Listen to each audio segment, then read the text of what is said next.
There Hello. I am. Hello. How are How are you? you? I'm good, really well. How are you? Not too bad, not too bad. How's Good. life treating you?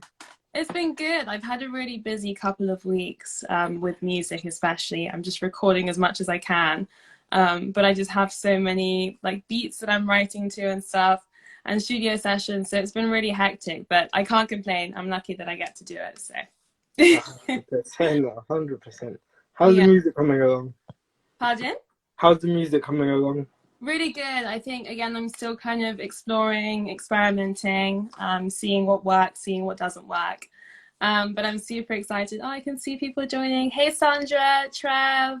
Hi, guys. No, honestly, it's going really, really well.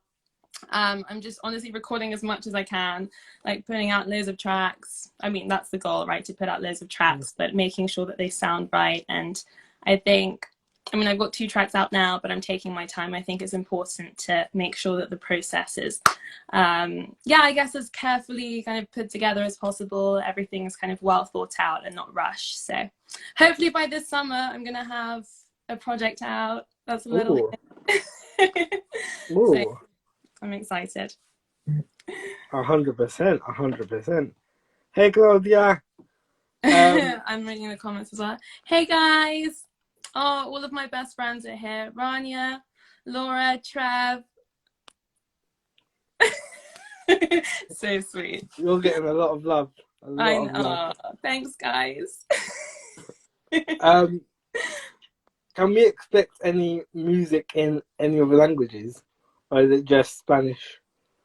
Um, we can expect a little bit of everything. I think some of the tracks don't have songs in all 5. I think sometimes when I'm writing, I just my mind's going crazy, like with all the languages and stuff. But I think when you're trying to go super kind of commercial and like, I mean, the goal is to get as much airplay as possible in the UK. So I think I want to mainly go for like English hooks and like have the tracks predominantly in English and then a little bit of Spanish, a little bit of French. And that's why you'll find, I mean, in most of the tracks that I'm working on now, most of the lyrics are kind of, Strong. yeah, I'll have a line or two in Spanish or in Italian or in French, and then kind of the main track, I mean, the main kind of lyrics will be in English. But I really want to put out kind of one Spanish track, like that's all in Spanish, like a Hmm. heavy, like reggaeton track. I think that would be super cool. But we will see. So yeah, expect a little bit of everything. Okay, I'll give away. 100%. And we've got a question. ¿Vas a hacer una Yes. salsita? Una salsita.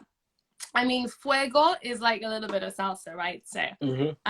but I definitely want to go more like old school. Like I love Grupo Nietzsche. I love listening to like Colombian salsa, like real Cali salsa. So I'm like, I would love to do a track like that. Maybe later down the line, though. I think again because everything's so new and so early. I've got to make sure that I'm kind of curating my sound well. But I'd love to do like a collab with like a salsa band or something. I love it. It runs through my veins. So for sure. Who Uh, knows? Who knows? 100%. And you've been doing this from young, haven't you? A long time, yeah, a long time. Like I've literally been in and out of the industry since I was 12 years old. Oh. So I got scouted on YouTube when I was 12. Literally I saw Justin Bieber posting videos, so I was like begging my mum to film me. And one of my best friends, Rania, who's on here, would like come to my house and she would film me literally on like a Friday night after school. She was so sweet. But yeah, she'd film me singing and stuff. We'd upload those videos onto YouTube, and then yeah, then I ended up getting scouted by Sunita, who was like on the X Factor and stuff, and she saw one of my videos and then put me into a girl band for a couple of years, and I got loads of kind of industry experience during Hmm. that time, and got to do some really cool things and open for some cool acts and stuff, and it was amazing. But I think I was super young at the time, so in my head I was like, I've got to do music, I've got to make it. But then school was also super important to me, and I was doing quite well at school at the time, so I just thought, let me take a little break, go to uni. And yeah, now that I've graduated, I'm kind of, I guess, trying things out again as a solo artist, which is really different. I think when you're in a band and you've got kind of the support of like the other band members and you're on stage, it's like, you know, you've always got someone to fall back on. And I think that's something that I've had to, I guess, unlearn because it's different when you're a solo artist and you're on stage and it's kind of, it's all on you. But yeah, I'm doing lots of gigs and it's amazing. I love it. And I think it's like the freedom, the creative freedom, and not having anyone dictating what I'm doing is nice. I've got the agency that I've always wanted. So good. Oh, that's really good. That's really pleasing to hear that you can sort of depend on yourself, but you know what you want to do. Exactly. Yeah, I think that's so important. Definitely. It's also, yeah, I mean, there are so many artists out there, so many incredibly talented artists, especially like in the kind of UK Latin scene at the moment. So it's really inspiring seeing everyone and what they're doing, and you know, they're going out there and they're gigging and releasing music and stuff. So I think it's nice that we're like all supporting each other, and yeah, I guess it's like a learning process. So we're all taking each day as it comes and just seeing what happens. And like, you know, sometimes it happens that you just put out a track and then it blows, and other times it doesn't and you learn from it. And it's cool seeing that kind of reflection in streams as well, like which tracks, you know, are getting more streams, which are not, why is that, and stuff like that. So it's cool that you get to kind of, I guess, analyze things from that angle too. 100%. Yeah. And from last year when we met, how was it for you seeing the Latin scene come up and support you at the festival? Oh, it was so fun. Do you mean the Latino Live Festival? Yeah. Oh, it was amazing. I think, honestly, I was like not nervous at all, which is funny because I hadn't performed like at a festival like that literally since I was 15 years old. And yeah, I think it was mainly because I couldn't really see anyone, so I just went up on stage and I was like, yeah, I'm just singing to the crowd, really. I'm not singing to like one particular person. Whereas when it's a more kind of intimate performance, I guess it's more nerve-wracking because you can see everyone, like your friends and your family, you can see all their faces and stuff. But no, it was honestly amazing. Like everyone was just super supportive and like cheering me on.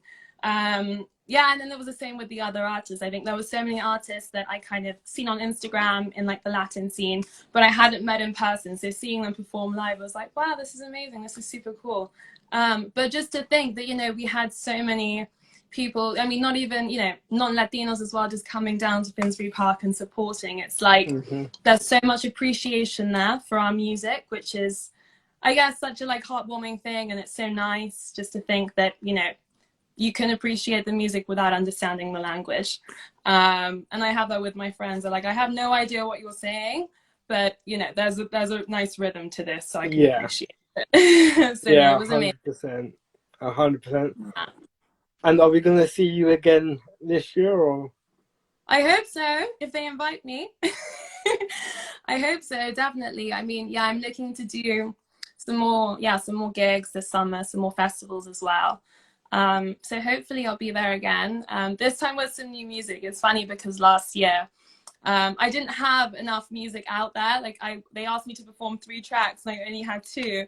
So I just did Mi Cama by Karol G, and I was just like, yeah, why not? But I mean, it's like, it's endearing that, you know, back then I didn't have enough to kind of show. So I had to do that track. But I think that was a reflection of me back then. And then hopefully this year it's going to be a new Nicole Silva.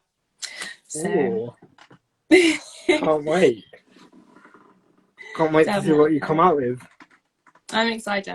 Lots of new music for sure. Lots of new things that I'm working on that I'm hoping to get out for this summer. But again, I'm just taking my time. But yeah, we're on track. So fingers crossed by maybe June, July, the project will be out. Going on to a bit of sad news. Yes. We lost someone recently. We did, yeah. The reason we postponed the other one. Yeah. Yeah. How did that affect you musically and sort of as an artist? Honestly, it was just the initial shock, I think, because we'd seen him the night before, and then suddenly it was like, I mean, yeah, our live was literally scheduled for that evening, and then I got the news like 10 minutes beforehand. I think it was just, I honestly, like, it's like, it was unfathomable for me. Like, I literally couldn't even just yeah, I guess internalize it. I think number one, like life is way too short. Tomorrow is never promised. And I think ever since that happened, I've just been like, I I think one of my mantras is like never leaving until tomorrow what you can do today. But I think that's kind of reinforced it even more. I'm like, I'm literally not putting anything off until tomorrow because tomorrow's not promised. So I think, you know, yeah, it was just such a heartbreaking thing, and you know, rest in perfect peace to, you know, Jamal. And it's just awful. I can't even begin to imagine what his family is still going through. And you know, grief is always there. It's, you know, it's awful, and I think about it and I get really sad. But I think, you know, yeah, he's left such a legacy, and you know, he was so loved and so appreciated, and he did so much for so many people, and you know, had such an amazing impact on, yeah, I guess the industry as a whole in the UK wouldn't be what it is today without him. It really wouldn't. So I think, you know, just seeing, I think reading people's stories especially was like super touching, and seeing how many, you know, incredible artists have kind of come to be because of him, and because of him wanting to help them. But definitely, yeah, I've kind of just been doing as much as I can and just not leaving things until tomorrow, because life's too short. It really is. It is. It definitely is. And especially with ones close to you passing away, it sort of it impacts you a lot more. Yeah, and it puts things into perspective for sure. You just think, you know, we're here, we've got one life, you know, we've got to make it worth living, right? So that involves taking risks, and you know, just, I guess, yeah, just doing what you want to do, being free, like living your best life and making sure that it's worthwhile. I think it also puts into perspective the fear factor and just not letting that get in your way. Yeah, for sure. That's really important as well. And I think, you know, as human beings, we're so complex, and you know, we're constantly thinking, you know, what if, I mean, especially me with music and stuff, I think, you know, what if people didn't like that? But now I'm kind of like, I don't care if people don't like it. I like it. And if I like it, I'm sure someone out there will like it. So I think it's less kind of, less of the what ifs and more of the, you know, why not kind of thing. Just doing it. And going back to happier notes, you said you wanted to collab with a group, a salsa group maybe, or any artists. Who would be your main sort of ideal collab with? Just in general, or like UK? Both. Let's go for both. Let's go for both. Honestly, one of my favorite artists is Camila Cabello. Like, I just love her. And I think I really appreciate and admire how she's just been able to like seamlessly transition from, I guess, commercial pop R&B in English to kind of Latin pop, but like on a global level. It's like crazy how she's been able to, like, I guess, fuse her kind of Latin rhythms with, you know, US pop, commercial pop, and make that commercially viable. And, you know, we hear her in the charts and stuff in the UK, especially her recent collab with Ed Sheeran. Like, I found that amazing. So definitely her. I'd love to collab with her sometime. But then I love like Karol G, Nati Natasha. Like, I love that kind of reggaeton as well. I mean, like, how can you not dance to that? How can you not love it? But no, Camila Cabello, like, she's one of my role models, I'd say, one of my inspirations for sure. And in the UK, honestly, I wouldn't be able to pick, but there are so many talented girls. Like, I'm literally obsessed.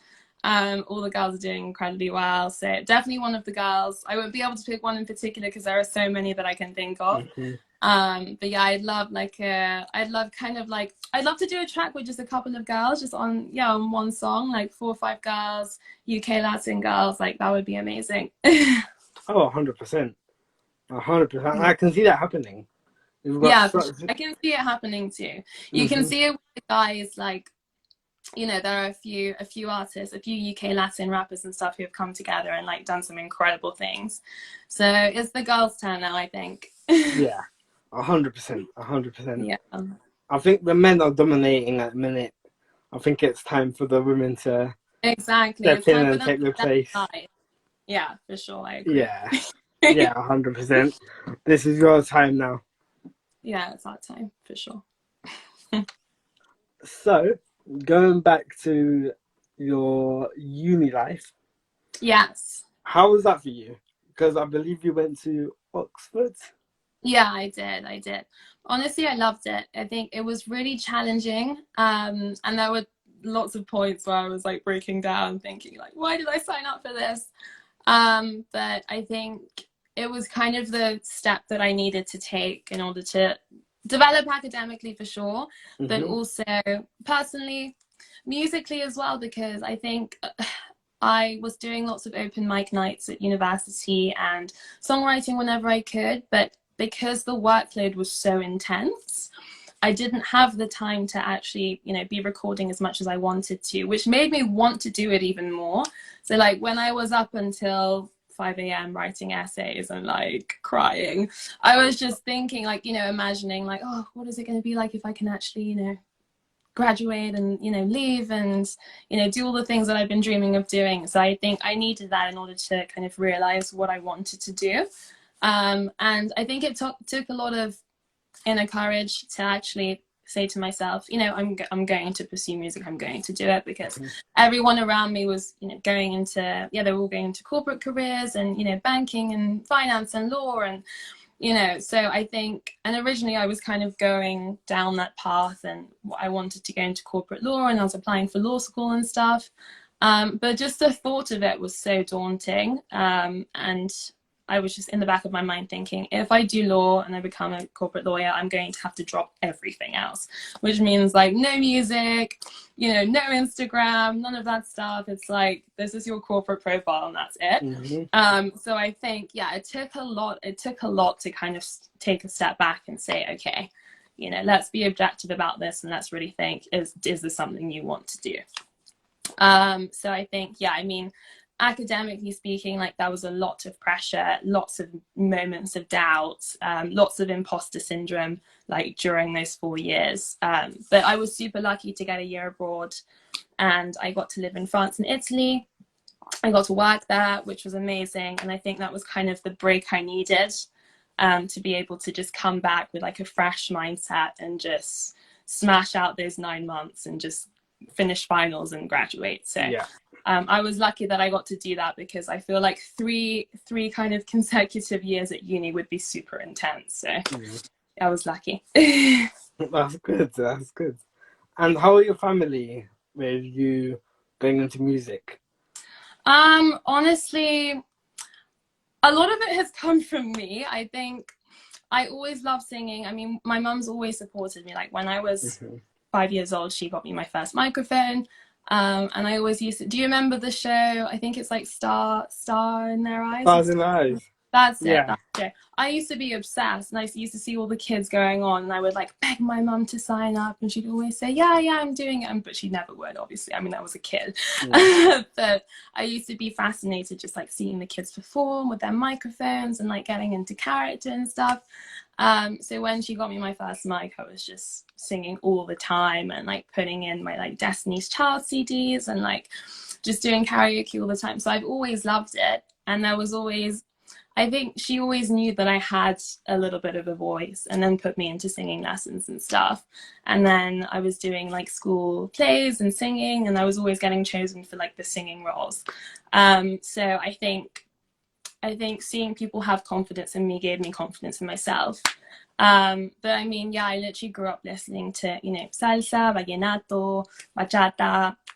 So I've always had that in me. So when I was in my girl band, I used to get really frustrated that like I couldn't do all of those things, and like I always wanted to do Latin music. Yeah. But you know, I wasn't able to because I was doing commercial pop. So I think now that I'm able to do that on my own terms, it's like the most rewarding thing ever. And looking at girl bands now, would you say you would have been able to do your sort of Latin commercial pop mixture now? Honestly, I mean, if you had asked me 2 years ago, maybe I would have said no. But I keep seeing all of these like Latin girl bands popping up. I mean, even seeing like Little Mix did, you know, the collab, ¿cómo se llama? Reggaeton Lento, like they did that. and that made it into the charts. So yeah, and I keep seeing like, you know, Latin girl bands cropping up. So yeah, for sure, I think it could be possible, but I think it's difficult when you're in a UK girl band and, you know, the label's telling you to, you know, you've got to do commercial pop. That's when it becomes tricky, because, you know, you can sing in Spanish, you can sing a line or two in Spanish, that's fine, but you can't actually, you've got to be careful with, you know, the sound you're trying to kind of put out there and portray. And so yeah, it's hard. I think maybe, you know, if it's a Latina girl band, then cool, that's definitely possible. But if you're kind of, there's just like one Latin artist and then the rest are maybe British, that becomes tricky. So, but who knows, maybe that could be the future, you know, more UK Latin girl bands. Yeah, I think we need more women to... Yeah, definitely more women, definitely. But we're on our way there. There are lots of emerging Latin artists. So 100%. And we've got people like Lucy Calcines, yeah, Amber, you, Katie, Chelis. Yes, exactly. So many up and coming artists. So, and they're all doing incredible things. So definitely there will be an explosion. I think it's pending. But it's gonna happen soon. I think we're getting recognition, like we're getting plays, you know. Control and Fuego, my songs got BBC plays, which I never thought they would. Oh wow. So little things like that. I'm like, you know, let's celebrate the little milestones. You know, getting onto big Spotify playlists, you know, New Music Friday Latin, like those are amazing milestones for Latin, you know, female Latin artists in the UK. And you know, we're slowly getting seen, getting noticed. We're definitely on our way there. 100%. Yeah. And I think you can't overlook that. No. As small as you may think it may be, yeah, it's a big step. Definitely. I know. I mean, if you compare it to like a couple of years ago, you know, this would have all been like mind blowing. It's like, oh wow, like, you know, you're singing in Spanish and you're getting into like, you know, the big playlists on Spotify, or like, oh, you're getting airplay by, you know, big UK stations. It's like, it's mind blowing. But yeah, I think definitely we're starting to get the recognition we deserve, which is very exciting. Oh, 100%. 100%. Yeah, I think you're doing amazingly. I've told you that before. Oh, thank you so much. You're amazing. I'm so happy that we finally got to chat. I met you at the festival last year, but I knew you from Instagram, so I was like, oh, like I recognize you straight away. So it's nice being able to connect like this as well. And I find you very inspiring, and I love what you're doing. It's amazing work, and keep going. You're such a pleasure to talk to and such a kind soul. I think everyone will say that about you. I'm trying to get to where I need to be, but it's difficult. You're on your way there. You're on your way. Just keep doing what you're doing, and you'll get there. Yeah. Luckily, I've got amazing women around me, so that helps. Yeah, that always helps. It always helps. It does. It does. Definitely. Yeah, I think growing up with women around me has helped me to sort of understand women empowerment. Yeah. That's why I push so much for it, because it was always my mum, my sister, my cousins, all females. Yeah. And it was me, my dad, my godfather, my cousin. Yeah. The only males. So that's why I'm always pushing for female empowerment. Always. Yeah. I love that. That's amazing. And it's so important to have, you know, men, I guess, being such advocates of, you know, female empowerment and wanting to help us and wanting to see us succeed as well and do well. And, you know, I guess just celebrating us. It's really nice to see. So thank you. Absolutely. And I'll keep doing what I'm doing, and I'll keep pushing for women. Yeah. I think I've mentioned it in a couple of songs where I've said, you know, who run the world, women do. They do. We do. No one would be here if it wasn't for women. So exactly. There would be no life. There'd be no life if it wasn't for us. So exactly. And I think there's a lot of people that see women still as the housewives, or just as the little women who can do the minor jobs. Yeah. But actually, women are amazing. They Mm. can do the job even better than men. Oh yeah, we're the best multitaskers for sure. We just Yeah. 100 things at once that we've got to do. But yeah, I mean, I feel like that mentality's changing, and Mm-hmm. you know, we're fortunate enough to be, you know, living in the UK, living in London, which is very, you know, forward thinking, and you know, we have the privilege to be able to study and go to university and, you know, enter whatever fields we, you know, can enter. And I think, yeah, that's a privilege in itself for sure. And you know, the world's advancing, but slowly. And there are unfortunately some countries that still continue to have this like retrograde mentality. But you know, change is coming, and I think awareness and education is the most important thing. We need to educate our kids, not just our, you know, girls, but Mm-hmm. boys too. That's super, super important. And yeah, and just showing girls that nothing's impossible. Like they can be whatever, whoever they want to be, with hard work, education, dedication. So anything's 100%. possible. 100%. And one quick question before you go, because I know Yeah, you've got work tomorrow. yeah. Um, how do you manage your music and your work life? How do you sort of balance it out? um, it's like, I think it just depends on. It's hard, like it's not easy, but I never complain about it because I'm so lucky that I get to do this, and I'm so lucky that, you know, I Mm-hmm. get to work on my own terms, and you know, I can choose my hours and be my own boss. That's like such a privilege in itself. But some weeks are super work heavy. I mean, I run my own business as well, so that's kind of a lot of discipline, like waking up early in the morning and getting all of my admin stuff done. Mm-hmm. And like I'm trying to scale the business as well, but I need to do this because it's funding my music career. So it goes hand in hand. But I guess, yeah, lots of discipline, you know, making sure that I stick to my schedule. I've got like a, you know, a rigid schedule, I'd say. And making sure that I kind of have the balance. But some days will be, say, I mean, the other day, for example, it was on a Friday, and I just had music all day, music stuff, studio sessions, running back and forth, rehearsals. I've got a gig coming up this Friday. And then Thursday was just all kind of work, like Excel, admin, emails, just me on my laptop, like not looking up all day. So it really depends. But I think, yeah, just prioritizing tasks. I think it's really easy to procrastinate and Mm-hmm. lose focus. But I think if you, and I'm trying to just pick like 5 things that really need to get done, like that I have to prioritize during the day, get those 5 things done. If I don't get one of them done, that's okay. Don't be hard on myself. I'll do it the next day. It's fine. But I think, yeah, just learning how to prioritize is super important. Yeah, and just getting things done, but also not being hard on myself, because I'm only human at the end of the day. So yeah. Amazing, amazing.